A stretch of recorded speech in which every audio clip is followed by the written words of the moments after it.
తెలంగాణ సరిహద్దుల్లో ఉద్రిక్త వాతావరణం నెలకొంది. ములుగు జిల్లా వాజేడులో మందు పాతర పేలి 3 పోలీసులు మృతి చెందారు. కూంబింగ్ చేస్తూ ఉండగా మందు పాతర పేల్చారు. అనంతరం కాల్పులకు తెగబడ్డారు.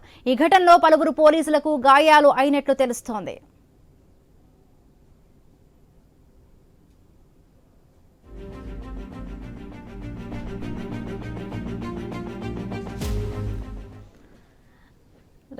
ఈ ఘటనకు సంబంధించి మరిన్ని పూర్తి అప్డేట్స్ మా కరెస్పాండెంట్ నవీన్ అందిస్తారు. నవీన్,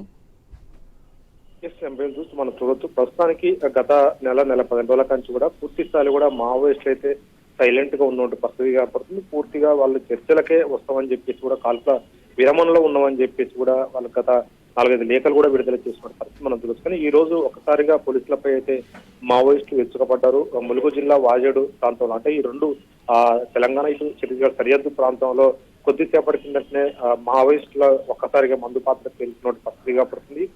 కూంబింగ్ చేస్తున్న పోలీసు బలగాలపై ఆచితూచి కూడా అడిగేసి భారీ ఎత్తున మందు పాత్ర పేల్చారు. ఈ మందు పాత్రలో పేలిన సమయంలో 3 పోలీసులు చనిపోయినట్టుగా ఇప్పటికైతే వార్త అందుతున్న పరిస్థితి కాబట్టి నిర్ధారణ కూడా పరిస్థితి జరుగుతున్న పరిస్థితి మనం చూడవచ్చు. ఎందుకంటే భారీ ఎత్తున కూడా అక్కడ కూంబింగ్కి వెళ్లారు. అయితే నిత్యం కూడా కర్రెగుట్టల వద్ద కూంబింగ్ కొనసాగుతున్న పరిస్థితి మనం చూడొచ్చు. వరుసగా ఎన్కౌంటర్లు జరుగుతున్నాయి. మావోయిస్టులు కూడా చనిపోతున్నారు. వాళ్ళు మాత్రం ఎక్కడ కూడా రియాక్షన్, అంటే ఎదురు దాడి చేయట్లేదు, అంటే ఆత్మరక్షణ కోసం కూడా దాడి చేయని పరిస్థితి మనం చూడొచ్చు. ఎందుకంటే కాల్పుల విరమణలో ఉన్న మాకు చర్చలు ముఖ్యమని చెప్తుంది. ఇప్పటికే బీజేపీ కూడా తేల్చి చెప్పేసింది చర్చలు ఎట్టి పరిస్థితులు కూడా ఉండవని చెప్పడంతో కూడా ఒకసారిగా ఈ రోజు మాత్రం మావోయిస్టులతో ఒక పంజా విసిరినట్టు చెప్పుకోవచ్చు. ఉదయం పూట కూంబింగ్ చేస్తున్నటువంటి పోలీసులపై మందు పాత్ర పేల్చి 3 జవాన్లు కూడా చనిపోయినట్టు పరిస్థితి కనపడుతుంది. అంతేకాకుండా ఇంకా పోలీసులు పైగా కాల్పులు కూడా చేశారని కూడా చెప్తున్నారు. ఎందుకంటే పూర్తిగా కూడా ఆ మందు పాత్ర పేలిన సమయంలో 3 స్పాట్లో చనిపోయారు.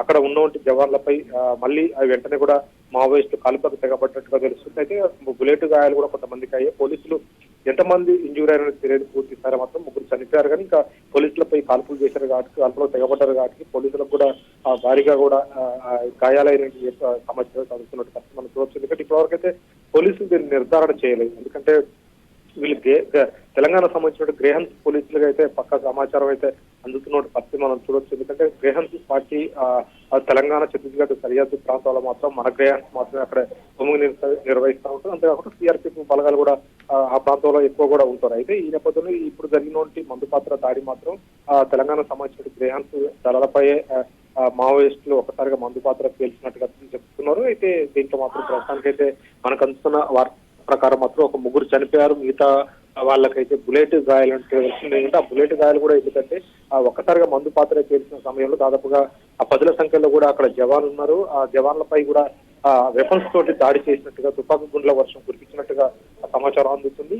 ఈ కాల్పుల్లోనే కొంతమంది గాయపడ్డట్టుగా తెలుస్తుంది. అంతేకాకుండా మందు పాత్ర పేలిన సమయంలో అప్పుడు ఎవరైతే ఉన్నారో పూర్తి స్థాయిలో కూడా ఆ జవాన్లకు సంబంధించిన తుపాకులు కూడా వాళ్ళు ఎత్తుకెళ్ళినట్టుగా సమాచారం అందుతుంది. అంతేకాకుండా పూర్తిగా కూడా ఇంకెంతమంది గాయాలని ఏంటనే దాని మీద పూర్తిగా కూడా పోలీసులు అయితే వివరణ ఇవ్వాల్సి ఉంది. ఇంకా పూర్తిగా అక్కడ ఆపరేషన్ కొనసాగుతున్న నేపథ్యంలో ఆ కాల్పులు కూడా ఇంకా కొనసాగుతున్నట్టుగా చెప్తున్నారు. ఎందుకంటే ఇప్పుడు ఆ ప్రాంతంలో మావోయిస్టులు ఉన్నట్టుగా అక్క సమాచారం అందింది. ఎందుకంటే అక్కడ పోలీసులపై దాడి చేశారు, 3 మృత్యువాత పడ్డారు, ఇంకా గాయాలని ఈ నేపథ్యంలో మావోయిస్టులు అక్కడ కీలక నేతలు ఉంటుంటారని చెప్పేసి కూడా పూర్తిగా కూడా అక్కడ ఆ ప్రాంతాన్ని మొత్తం కూడా పోలీసులు అయితే ఇంకా అదనపు బలగాల ప్రాంతానికి వెళ్ళే ప్రయత్నం కూడా చేస్తుంది. అంతేకాకుండా డ్రోన్ కెమెరాలు, హెలికాప్టర్ల ద్వారా కూడా భారీ కూంబింగ్ కూడా నిర్వహిస్తున్నారు. ఎందుకంటే పక్కనే కర్రెగుట్టలు ఉంటాయి. కర్రెగుట్టల్లో వేలాది మంది కూడా బలగాలు అక్కడ మోహరించినట్టు పరిస్థితిగా పడుతుంది. కర్రెగుట్టల మీద కూడా ఉన్నారు, కర్రెగుట్టల కింద కూడా ఉన్నారు. అయితే ఇది కర్రెగుట్టల సమీపంలో జరిగినటువంటి దాడి అని చెప్పుకోవచ్చు. ఆ సమీపంలో మావోయిస్టులు కర్రెగుట్టలు దిగి తప్పించుకునే ప్రయత్నం చేస్తున్నారు, బయటకు వెళ్ళిపోతున్నారని చెప్పేసి కూడా ఆ ప్రాంతాల్లో కొంతమంది